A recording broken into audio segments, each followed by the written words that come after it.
After installing Microsoft PowerToys on our computer, let's take a quick look at some useful settings that can help improve the overall experience and make PowerToys easier to use. To launch PowerToys, click on Windows Start icon and type PowerToys, then open it.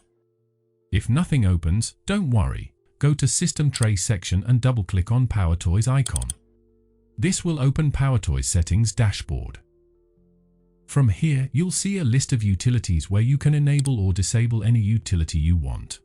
You can also organize them either by status or alphabetically.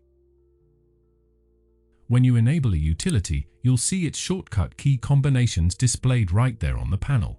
This allows you to access those utilities much faster by using keyboard shortcuts.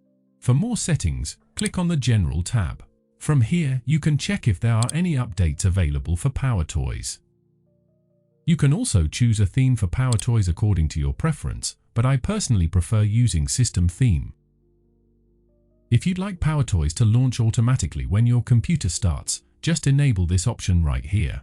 Also, make sure the option to run PowerToys in the system tray is enabled. That way, it's always accessible in the background without cluttering your taskbar.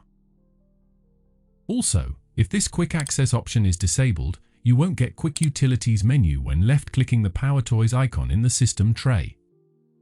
But once this option is enabled, left-clicking on that icon will give you quick access to some utilities, and you'll also be able to enable or disable them directly from there.